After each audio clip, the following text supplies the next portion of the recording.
di daerah Papua pun harus ditanam kelapa sawit supaya bisa menghasilkan juga BBM dari kelapa sawit.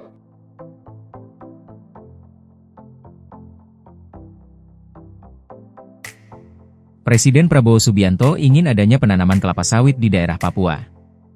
Hal ini diakui Presiden agar Indonesia bisa mencapai swasembada energi dan swasembada pangan.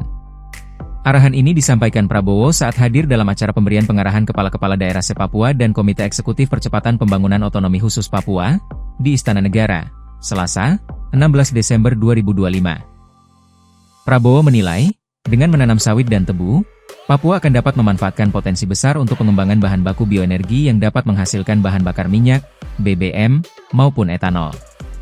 Saat Prabowo menjabarkan soal imbauannya, RI 2 Gibran Rakabuming Raka awalnya fokus mencatat dan mendengarkan.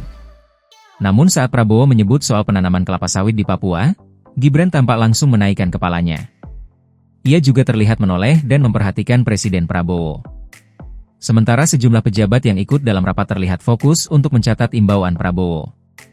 Rencana Presiden Prabowo Subianto menanam kelapa sawit di Papua untuk mendorong swasembada energi menuai sorotan tajam DPR, Dewan Adat Papua, hingga aktivis lingkungan mengingatkan agar kebijakan tersebut tidak mengorbankan hutan adat dan memicu bencana ekologis di tanah Papua sebelumnya. Presiden Prabowo menyampaikan keinginannya agar Papua ditanami kelapa sawit untuk menghasilkan bahan bakar minyak, BBM, berbasis nabati. Anggota Komisi 4 DPR RI Daniel Johan meminta ada kajian ilmiah mendalam sebelum dilakukan pengembangan perkebunan kelapa sawit di Papua, seperti yang diinginkan Presiden Prabowo Subianto. Sebelumnya, Presiden Prabowo berharap Papua bisa ditanami sawit demi menghasilkan bahan bakar minyak, BBM. Daniel mengaku menghargai visi pemerintah soal kemandirian energi.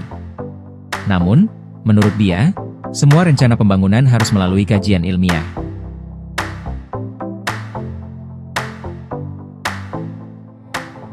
Kita mengapresiasi visi dan niat baik dari pemerintah agar Indonesia bisa mandiri di dalam energi. Tetapi yang penting adalah, pertama, semua rencana pembangunan, apalagi yang menyangkut lingkungan, harus melalui proses kajian ilmiah yang dalam, ucap Daniel di Jakarta International Equestrian Park, Jakarta, Jumat, 19 Desember 2025, dikutip dari laporan jurnalis Kompas TV, Claudia Carla.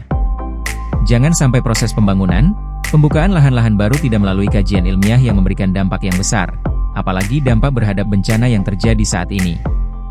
Menurut dia, pembangunan tanpa kajian yang komprehensif berisiko menimbulkan dampak serius terhadap lingkungan.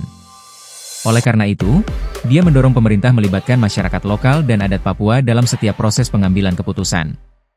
Yang kedua adalah, libatkan, ajak musyawarah, masyarakat lokal, masyarakat adat yang hidup di Papua. Karena merekalah yang akan mewarisi kalau itu baik. Tetapi juga pada saat bencana, akan mewarisi bencana kalau itu memberikan dampak yang buruk, ujar Daniel.